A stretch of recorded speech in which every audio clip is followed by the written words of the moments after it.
Glória a Deus. Abra sua Bíblia.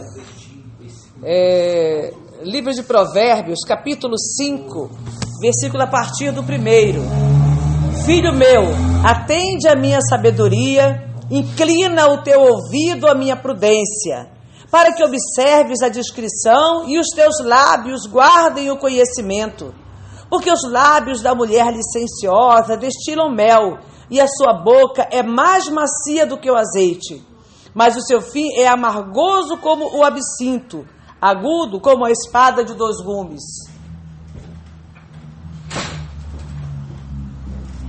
Os seus pés descem à morte, os seus passos seguem no caminho do Seol. Ela não pondera a vereda da vida, incertos são os seus caminhos e ela o ignora. Agora, pois, filhos, dai-me ouvidos e não vos desvieis das palavras da minha boca. Afasta para longe dela o teu caminho e não te aproximes da porta da sua casa. Não deis a outros a tua honra, nem os teus anos a cruéis, para que não se fartem os estranhos dos teus bens e não entrem os teus trabalhos na casa do estrangeiro, e gemas do teu fim, quando se consumirem a tua carne e o teu corpo, e digas, como detestei a disciplina e desprezou o meu coração a repreensão, e não escutei a voz dos que me ensinavam, nem aos que me instruíram, inclinei o meu ouvido. Quase cheguei à ruína completa, no meio da congregação e da assembleia. Por enquanto, vamos parar aqui. O autor de Provérbios, ele dá uma orientação. Ele diz, filho, os irmãos podem sentar. Ele diz, filho, atende a minha sabedoria e ao teu ouvido incline a prudência. Desde ontem que eu estou preparando a palavra, eu tinha preparado uma palavra e ontem eu recebi um convite para ministrar e eu senti de ministrar aquela palavra naquela igreja e eu orei, Senhor, então qual é a palavra para hoje? E ficava martelando no meu coração uma queixa muito comum que eu recebo. A mulher falando assim, pastor, eu estou querendo roubar meu marido. Tem uma mulher tal que está dando em cima do meu marido. E às vezes a gente escuta a mesma queixa de um homem.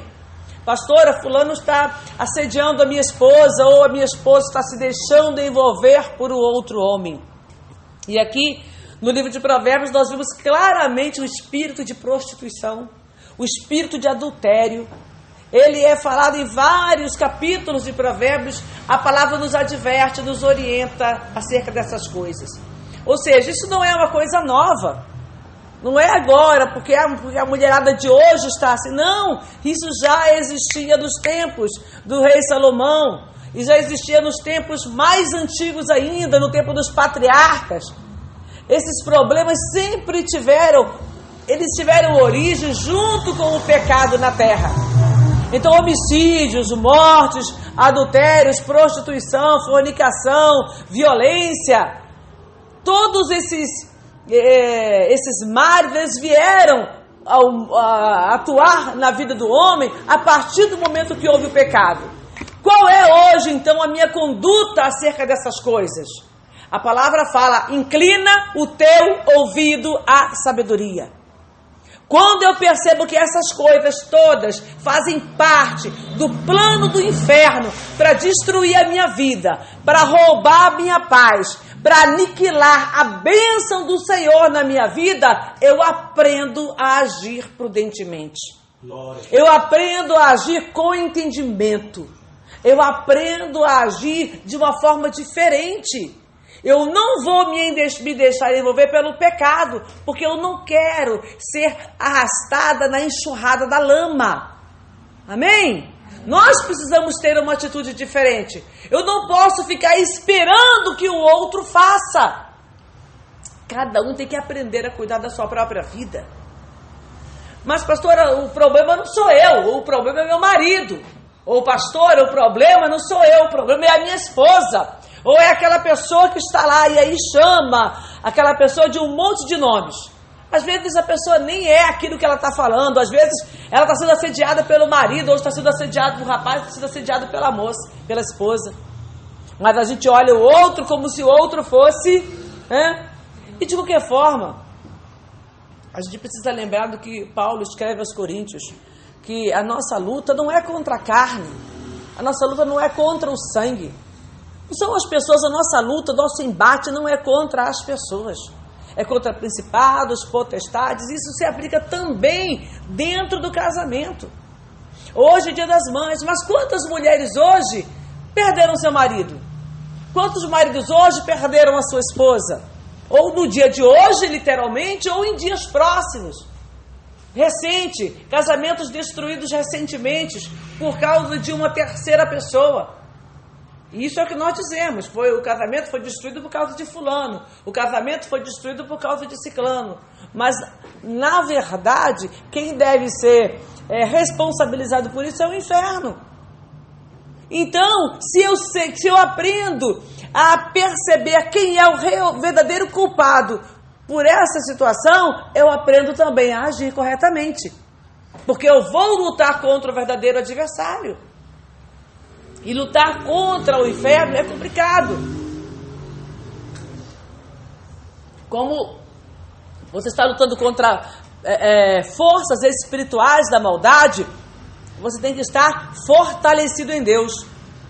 Você tem que estar, a tua vida tem que estar na presença do Senhor. Você tem que estar continuamente alicerçado na palavra de Deus, para que você possa resistir às tentações, para que você possa permanecer firme e saber como agir diante de cada situação.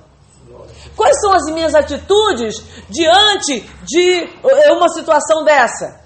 Aonde meu casamento está em risco por causa de um espírito de prostituição, de adultério, de fornicação, seja de pornografia, seja qual for a ameaça que pese sobre o meu casamento. Às vezes a ameaça é uma outra, às vezes a ameaça é violência doméstica, incompatibilidade de gênios que as pessoas dizem.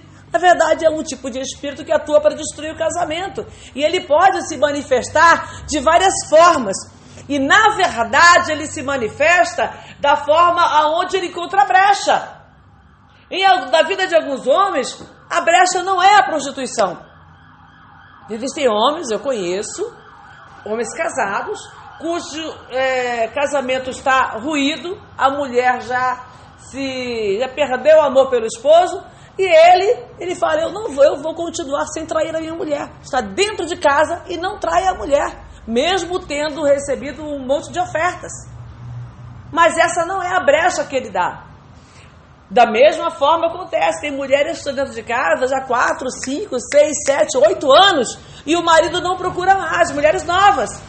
Mas ela se mantém íntegra porque a fraqueza dela não é a imoralidade sexual. Ela não tem essa tendência. Muitas vezes o problema vem em brigas e contendas. Os casamentos que são abalados pela falta de entendimento do casal, não conseguem se compreender, não conseguem se respeitar, um falando palavras cada vez mais duras um para o outro. Começa com aquela brincadeirinha boba, você é isso, você é aquilo outro, palavras mais simples que a gente está acostumado no nosso cotidiano. E aí na hora da raiva aumenta um pouco a palavra, e a palavra vai se tornando um pouco mais dura, um pouco mais grotesca, um pouco mais rude. E se a pessoa não vigiar, ela vai também para a agressão física, e o casamento vai ruindo. Então a questão da imoralidade sexual, ela é apenas uma das questões que podem destruir o casamento. Então, eu preciso fazer o quê? Eu preciso tomar cuidado, eu preciso blindar o meu casamento. Formar um escudo em torno do meu casamento. E qual é a melhor maneira para que eu possa fazer isso? Eu preciso perceber o meu cônjuge, aquele que é uma carne comigo, que se fez uma carne comigo através do casamento. Se é crente, que é o mesmo espírito que o meu, porque nós temos o Espírito de Deus, eu preciso observar quais são as fragilidades para que eu possa me blindar e blindar o meu companheiro ou a minha companheira junto. Se é marido, a sua companheira, se é esposo, se é marido, a sua companheira, se é esposa, o seu companheiro. Eu preciso descobrir qual é a fragilidade dele, aonde ele tem mais facilmente, onde ele dá brecha mais facilmente. E aí eu vou blindando, eu vou fechando as brechas dentro do meu casamento. Se o problema é contenda, eu vou vigiar na área da contenda, eu vou evitar contender. O que nós todos deveríamos fazer sempre, né? Evitar contender. E às vezes o nosso propósito é: você não fica com a última palavra, nem que eu morra, nem que eu perca a minha bênção. Você não fica com a última palavra. Esse é o objetivo das pessoas contenciosas. Ela pode perder a razão, ela pode perder a bênção, ela pode perder tudo, mas ela prefere do que deixar o outro com a última palavra, porque ela quer ter certeza de que ela tem razão, mesmo sabendo que está errada. Na questão da imoralidade, abrir brechas. Como é que a gente abre brecha para a imoralidade? Ah, pastora, mas eu tenho uma vida conjugal normal. Não tenho brechas nessa área. Eu não estou deixando meu esposo na mão, vamos dizer assim. Eu não estou me abstendo das minhas responsabilidades dentro do casamento. Mas ele é dado a isso, a esse espírito. Qualquer mulher está andando na rua e ele olha para o lado e vira na minha frente e fica olhando, fica observando. E mulheres também que ficam olhando e observando de forma até muitas vezes obscena o outro, sendo que ela tem o seu esposo. Como eu posso fazer numa situação dessa? Aí você vai para a oração. Aí você vai para o joelho. Se der uma conversa, se der um diálogo, converse. Oriente, olha, vigia, você está dando brecha. Se a pessoa não se dá conta, se ela não tem entendimento acerca dessas coisas, você vai para o joelho, você vai orar e vai repreender dentro da sua casa esse espírito maligno. Não espere que aconteça, ore antes e se previna, viva de forma precavida contra todo tipo de principado, de potestade, todo tipo de hoste da maldade que procura atuar dentro do teu casamento. Todos nós queremos um dia feliz. Como eu falei, hoje, Dia das Mães, todo mundo quer uma reunião de família. Que maravilha seria aquela família tradicional, você coloca lá o casal e os filhos todos ali, netos, todo mundo ali em volta daquela grande mesa. É uma delícia, é maravilhoso, mas há um preço para que isso aconteça. Para que aconteça uma reunião de família feliz e saudável, é necessário que você pague um preço para isso. Você está disposto a lutar e a batalhar pelo teu casamento? Para que você possa continuar vivendo para a glória de Deus? Nós precisamos viver para a glória de Deus. Nós precisamos nos posicionar de tal maneira que o nome do Senhor seja engrandecido nas nossas vidas. Porque não adianta, você pode falar o que você quiser, mas quando você vê na televisão, em algum lugar, uma reunião de família, onde eles conseguem reunir todos ali e fazer uma festa bonita, todos se alegram. Quem é que não fica feliz de ver uma família grande, tradicional e bonita, todos casados, todos ali felizes, convivendo bem? Quem é que não acha isso bonito? Se disser que não acha, é mentira. É mentira, se disser que não acha, é mentira. Não estou falando de brigas, não. Problemas e brigas surgem. Eu estou falando de pessoas felizes, que conseguiram vencer as suas mazelas e lutar mutuamente por felicidade. Nós queremos isso. Então eu tenho que primeiro reconhecer o que realmente eu quero. Eu quero ser feliz de verdade, eu quero ter uma família feliz, então eu vou fugir dessas coisas. O único pecado que a Bíblia manda fugir é da imoralidade sexual. Em algumas traduções está prostituição, mas em outras está imoralidade sexual. Fugir da imoralidade sexual. É a única coisa, é a única vez que a Bíblia manda fugir. Porque Deus sabe a dificuldade que o homem tem de combater contra a sua própria carne. É muito fácil você chegar na rua e brigar com alguém. As pessoas esbofeteiam, as pessoas atiram, as pessoas matam com uma facilidade assustadora. Fazem barbaridades com o seu próximo para destruir o seu oponente. Mas quando a pessoa tem que lutar contra a sua própria carne, contra os desejos da sua carne, da sua natureza, a batalha é mais difícil. Ninguém quer esmurrar a sua própria carne. Paulo fala, eu esmurro a minha carne. Porque eu quero que a minha carne seja subjugada ao meu espírito. Porque o meu espírito, o espírito que está em mim é o espírito de Deus. Então eu quero que ele prevaleça. Então eu esmurro continuamente a minha carne. Ou seja, ele tinha lutas na sua carne. Ele tinha combates contínuos na sua carne. Ele tinha, como qualquer um de nós, desejos pecaminosos. Só que ele não se deixava vencer pelos desejos. Ele não se deixava vencer pelas tentações que ele tinha na sua carne. Ele tinha uma prioridade: morar no céu. Então eu posso morar no céu sem viver isolado no monte. Eu vou me isolar do mundo, vou ficar afastado de tudo para eu não pecar. Não é isso que a Bíblia está falando. Você vai viver em sociedade, você vai viver como igreja, você vai viver enquanto família, você vai viver no seu local de trabalho, onde você estuda, você vai se dedicar lá, mas você vai se precaver do pecado. Amém? Não é das pessoas, é do pecado que habita em você. Pensar que sua carne pecaminosa que tende a te afastar de Deus. Então, contra isso, você tem que batalhar continuamente. Acerca dessas coisas, você tem que se afastar. E no versículo 3 diz assim: porque os lábios da mulher licenciosa destilam mel, e a sua boca é mais macia do que o azeite.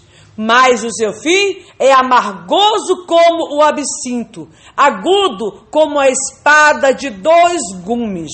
Os seus pés descem à morte e os seus passos seguem o caminho do Seol, ou o caminho do inferno.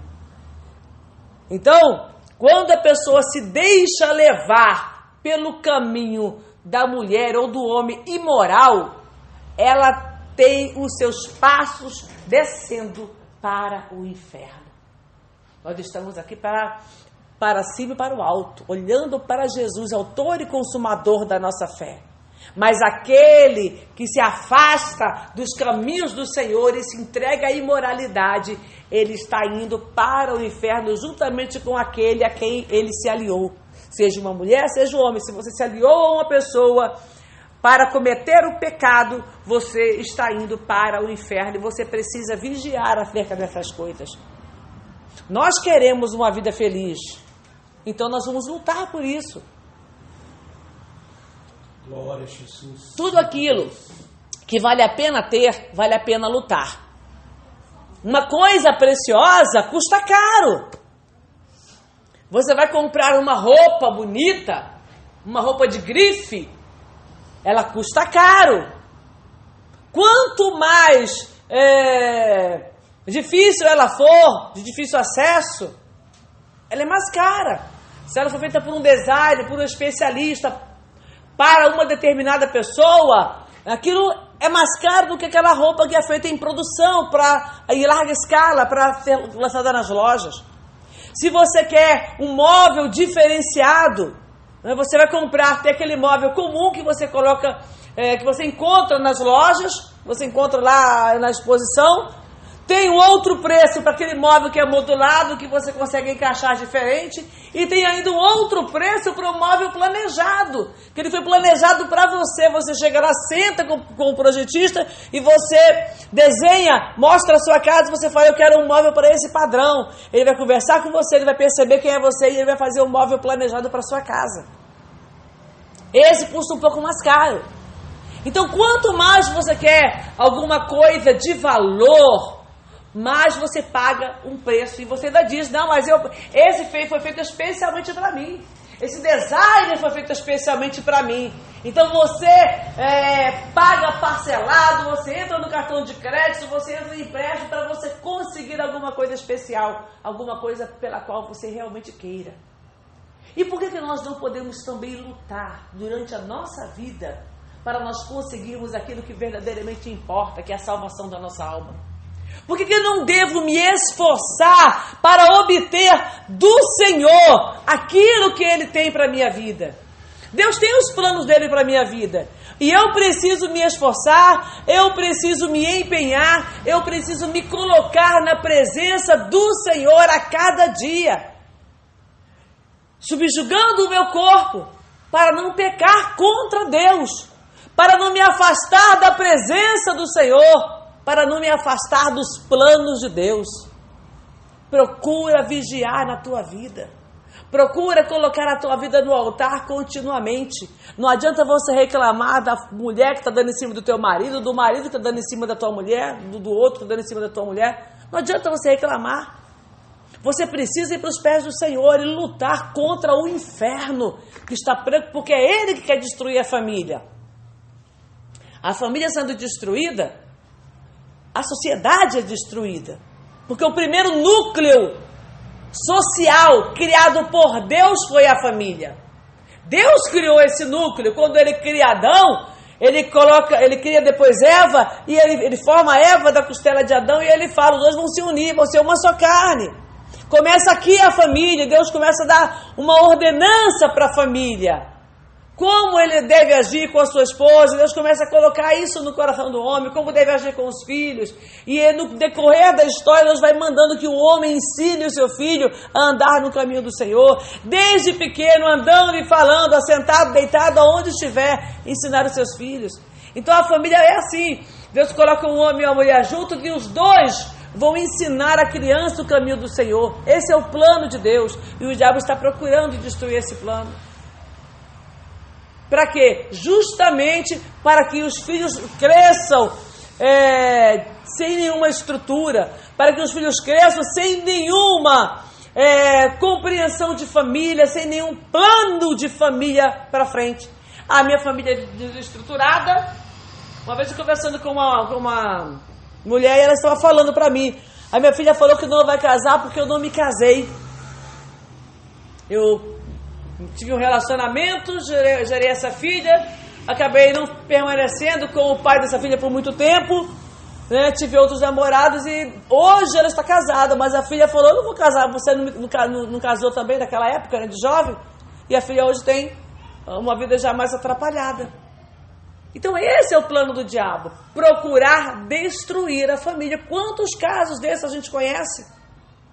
A minha mãe também não casou, meu pai também não casou, por que eu tenho que casar? E aí vai trocando de parceiro, trocando de vida e criando uma vida totalmente fora dos padrões de Deus, totalmente fora do plano de Deus, totalmente fora daquilo que o Senhor planejou para as nossas vidas.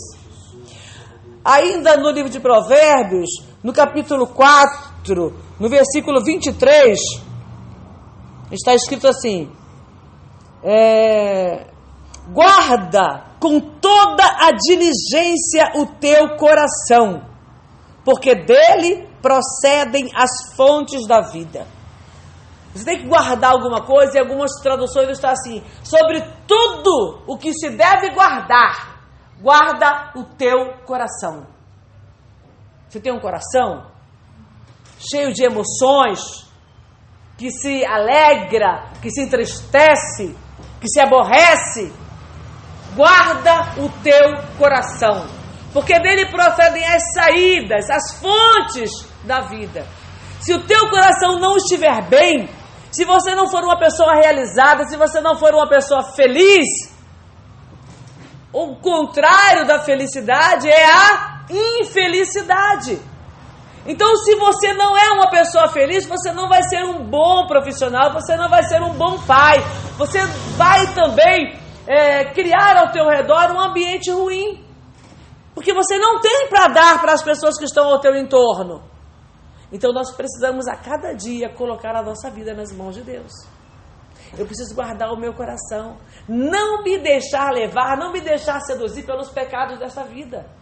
Eu não posso me deixar levar por tudo aquilo que o mundo está fazendo. Tem um ditado que a gente aprende com a mãe e passa para o filho reclama hoje, mas amanhã ele vai falar para o filho igualzinho, sabe o que é? Você não é todo mundo. Todo mundo já ouviu isso em casa, não é isso? Quando é pequenininho e o filho começa a falar e começa a reclamar porque fulano faz, ciclano faz, aí a gente vem e fala para o filho, eu ouvi dos meus pais e eu falei para as minhas filhas, você não é todo mundo.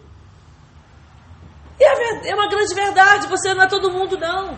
Você é alguém especial para Deus. Então guarda o teu coração. Santo Deus. Proteja o teu coração do mal. Proteja o teu coração dos caminhos enganosos.